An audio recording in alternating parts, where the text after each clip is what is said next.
오늘날 세계의 3대 종교를 일컫는 이 불교에서는 불경, 또 회교에서는 코란경, 이 기독교에서는 성경이 있습니다.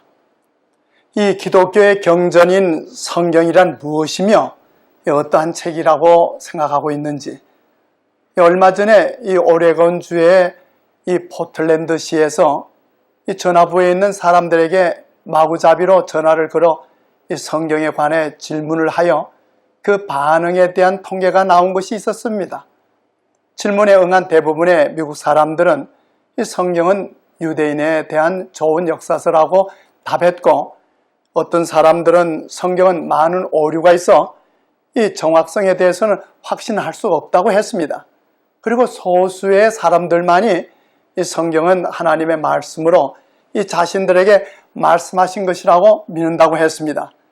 이 오늘날 기독교인들이라 할지라도 이 성경에 대한 확신이 없고, 또 어떤 이들은 성경을 참으로 찢어버리는 것과 같은 그런 일을 하고 있는 것입니다. 첫째, 성경은 하나님의 말씀으로 이 통일성과 완전한 조화를 이루고 있는 책인 것입니다. 이 오늘날 이 팔레스타인에는 이 지중해 연안에 위치한 이 주목할 만한 작은 도시가 있습니다. 이 도시는 비블로스라고 하는 이름의 도시로서 이 고대 종이를 만들었던 제지업의 중심지였습니다. 오늘날도 비블로스에서는 이 파피루스 제지 공장의 유적이 남아 있습니다. 고대 페니카인들은 이 에집트로부터 파피루스를 수입해요 이 종이를 만들었습니다. 그 생산품이 매우 잘 알려졌음으로 해서 이 도시의 이름이 히랍어로 이 종이를 뜻하는 파피루스의 이름을 쫓아 비블로스라고 불리우지게 되었습니다. 이 영어의 종이를 뜻하는 페이프 역시 이 이름으로 전래된 것입니다. 그리고 종이라는 이 히랍어의 이 복수형 비블리어가 이 처음으로 영어 성경에 적용되어 바이블이라고 일컫게 되었던 것입니다. 이 바이블이란 이러한 종이에 기록된 작은 책들을 의미하는 말인 것입니다.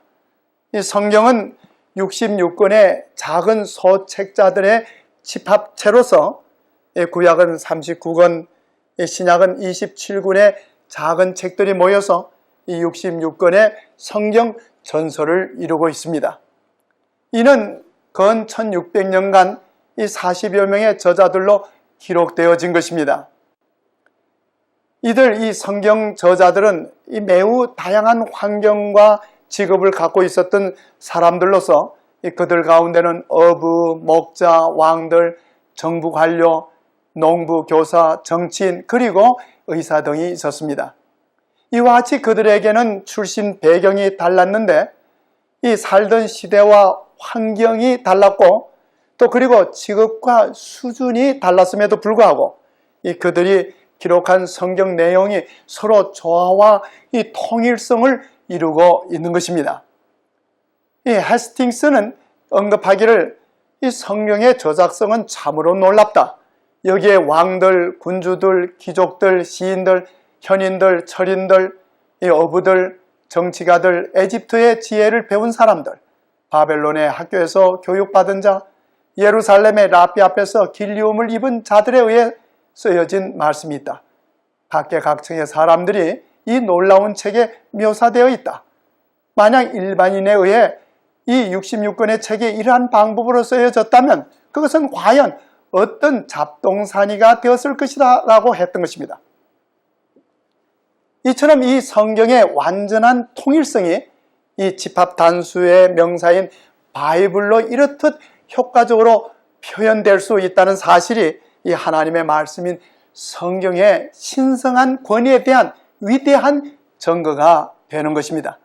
그리고 성경을 기록한 저자 자신이 이 성경을 다른 모든 문서와 구별해서 로마서 1장 2절에는 성경으로, 데모데후서 3장 15절에는 신성한 저서로, 그리고 로마서 3장 2절과 히브리 5장 12절에서는 하나님의 말씀으로 칭했습니다.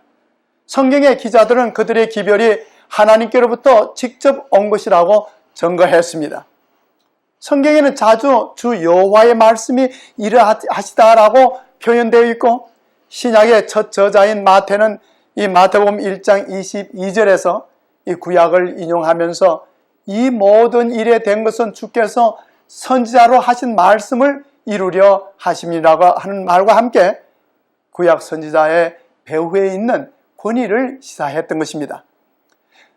그는 주님을 직접 매개자여 권위자로 나타냈으며, 이 선지자들은 간접 매개자들로 뒷전으로 물러서게 했습니다.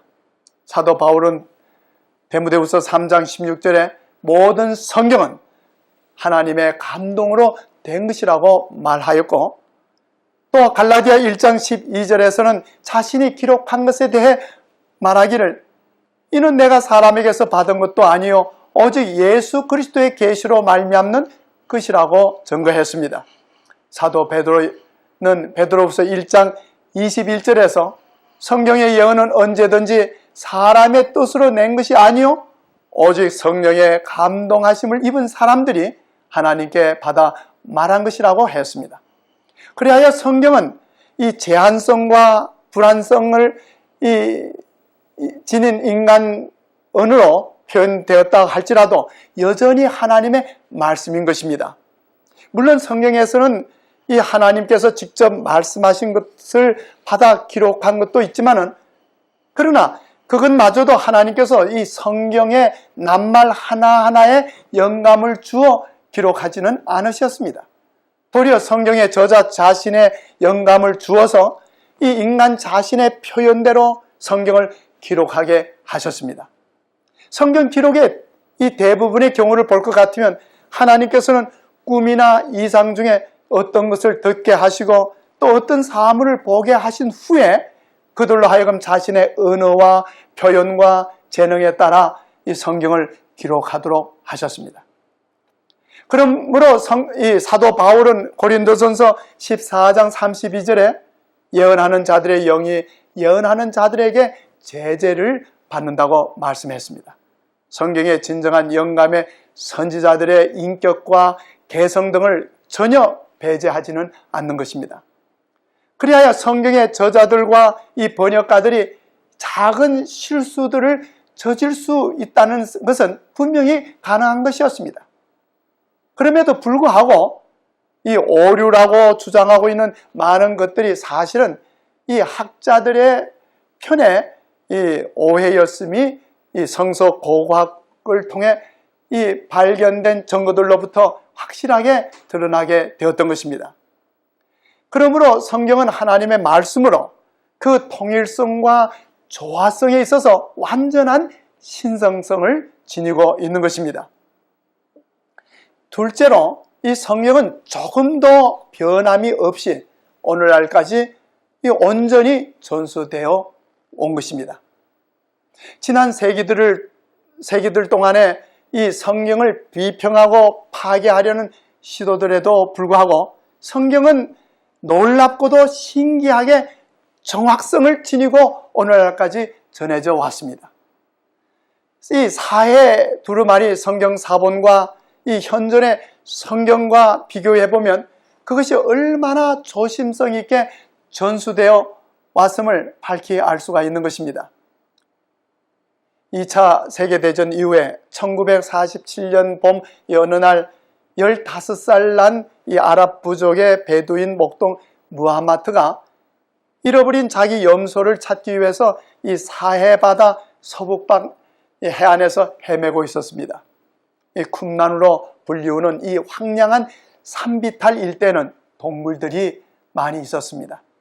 이 무하마트가 호기심에 그 중에 한 동굴의 구멍에 돌을 던졌더니 이 항아리가 깨지는 소리가 들려왔습니다. 소년은 후에 친구 한 명과 함께 그 굴로 기어 올라가 이 항아리 속에 들어있는 이 여러 개의 가죽 두루마리 책을 발견했습니다. 그리하여 이 소년들은 그것들을 이 베들레헴에 가지고 와서 이 골동품 상인에게 이 몇 푼의 돈을 받고 팔아 넘겼습니다. 소년들이 발견하여 팔아버린 이 두루마리 중에는 구약 성경 이사야서가 있었는데 그것은 너비가 26cm, 이 길이가 약 7.4m나 되는 이 히브리어의 두루마리 사본이었습니다. 1947년 11월 23일 이 히브리 대학교의 스퀘닉 교수는 이 베들레헴에 거주하고 있는 한 친구로부터 중요한 사본이 있는 것 같다는 전화를 받고 이 베들레헴으로 자명하기로 결심했습니다. 그때는 베들레헴이 아직 이스라엘 국가의 땅이 아니었기에 이는 죽음의 위험이 있었던 것이었습니다. 당시 그의 아들 야딘은 이스라엘의 독립군의 총사령관이었습니다. 야딘 장군은 끝까지 만류하여 이르기를 아들로서 부탁합니다. 그리고 이스라엘의 총사령관으로 명령합니다. 가지 마십시오 라고 했던 것입니다. 그러나 그의 아버지는 이 아버지 스케닉 교수는 이것은 하나님이 내게 주신 운명적 특권이라고 말하면서 이 다음 날인 11월 29일 새벽에 이 베들레헴으로 잠입하여 3개의 사본을 드디어 입수하게 됐던 것입니다. 그 이듬해인 1948년 1월 말 스퀘닉 교수는 나머지 1개를 입수하기 위해 이 중개인을 통해 접촉하려고 했었습니다. 그러나 이 두루마리를 소유하고 있던 사람은 그것의 가치를 확인하고 고가 매매를 위해서 미국 뉴욕으로 가지고 왔던 것입니다. 마침내 스퀘닉 교수의 아들이었던 이 이스라엘의 야딘 장군이 25만 달러의 액수를 지불하고 이 두루마리를 입수하게 되는데 이는 당시로서 엄청난 고가였습니다. 그해 이후에는 이 예루살렘에 주재하고 있던 미국 동방연구소의 존 트레브 박사는 이 스퀘닉 교수가 입수한 이 두루마리들을 주의 깊이 살펴보았고 이것은 매우 중요한 성서고고학적 자료임을 알게 되었습니다. 그리하여 트레브 박사는 이를 당대 고고학의 최대 권위자인 이 존스 홉킨스 대학교의 울브라이트 박사에게 감정을 의뢰했고 그 결과 그것은 기원전 2세기의 성경 사본임이 밝혀지게 됐습니다. 1947년 최초의 이 제1동굴 발견 이후에 이 쿰란 주에는 1956년까지 대대적인 동굴 탐사 및 발굴 작업이 있었던 것입니다. 그리하여 쿰란 주에 있던 이 300여 개 이상 되는 이 동굴 중에 11개의 동굴에서 무려 90여 개의 성경 사본들이 발굴되었습니다. 이는 오직 이 구약 성경의 에스더서를 제외한 구약 성경 전체가 발견되어진 것입니다. 특히 제1, 제4 그리고 제6 동굴에서 이 다니엘서가 발견됐고 제11 동굴에서는 2개의 다니엘서가 나왔습니다. 이 당시 고등 비평가들로부터 성경이 비판을 받았지만 특히 다니엘서는 많은 비평을 받았습니다. 이는 다니엘서가 후시대에 기록한 하나의 역사서라고 주장하는 고등 비평이었습니다. 그러나 이때 이 다니엘서의 발견은 충분하게 이 고등 비평가들의 그 의문을 답해 주었던 것입니다. 그리고 이러한 사회 사본이 발견되기 전에는 사람들이 가지고 있던 가장 오래된 성경은 기원 후 1000년경에 기록된 것이었습니다. 그리하여 많은 사람들은 생각하기를 아마도 성경이 수천 년을 전해 내려오면서 이 너무도 많은 부분이 잘못 전해졌을 것이라고 의문을 갖게 됐던 것입니다. 그러므로 사람들은 사회 사본이 발견되자 이 현재의 성경과 2000년 전의 성경 사본과 그 내용이 일치하고 있는지를 비상한 관심을 갖고 연구하기 시작했습니다. 그러나 이 사회 사본의 해독 결과 성경은 거의 수정할 것이 없이 정확하게 보존되었음이 입증되었던 것입니다. 이러한 성경의 정확성에 대해 이 울브라이트 박사는 말하기를 우리가 종래에 하였던 것과 같이 성경 본문을 함부로 뜯어 고치는 것은 얼마나 위험한 일인지를 경고하는 것은 아무리 강력히 주장해도 지나치다고 할 수 없다고 했습니다. 그리고 현재 이 예루살렘에 있는 책의 전당에는 구약 성경 중에 7개의 두루마리 사본이 소장되어 있습니다. 이 체계 전당은 이 원자 폭탄으로도 붕괴되지 않는 이 특수 장치로 만들어져 있다고 합니다. 이사야 40장 6절과 8절에 기록하기를 말하는 자의 소리여 가로되 외치라. 대답하되 내가 무엇이라 외치리까? 가로되 모든 육체는 풀이여 그 모든 아름다움은 들의 꽃이니? 풀은 마르고 꽃은 시드나 우리 하나님의 말씀은 영영이 서리라 하라고 하신 말씀을 하라고 했습니다. 이 하나님의 뜻에 대한 절대 무오류의 계시로서 전수되어 온 이 오늘날의 성경이 이 하나님의 말씀으로 확실하게 신뢰할 수 있음을 확증해 주는 것이었습니다. 셋째로 성경에는 하나님이 말씀하신 확실한 예언들이 기록되어 있습니다. 이 성경의 예언들을 통해서 우리는 성경이 다른 종교의 경전들과는 달리 이 하나님의 분명한 말씀인 것을 확신할 수가 있는 것입니다. 성경에 기록되어 있는 많은 예언들이 곧 성경이 하나님의 말씀이라는 가장 강력한 증거가 되는 것입니다. 성경 이사야 41장 21절로 23절에 이 선지자 이사야를 통해 하나님께서는 이 다른 종교의 우상신들을 믿고 있는 백성들을 향해 말씀하시기를 민족의 신들아 소송을 제기하여 보아라. 너희는 확실한 증거를 제시하여 보아라. 이리 와서 장차 무슨 일이 일어날 것인지 우리에게 말하여 보아라. 앞으로 올 일들을 우리에게 말하여 보아라. 장차 올 일들을 말하여 보아라. 그러면 우리가 너희들이 신이라는 것을 알 수 있을 것이다 라고 했습니다. 이사야 44장 6절로 8절에도 나는 시작이요 마감이다. 나밖에 다른 신이 없다. 누가 나처럼 선언할 수 있으며 미래를 예고할 수 있느냐? 나를 누구와 견줄 수가 있느냐?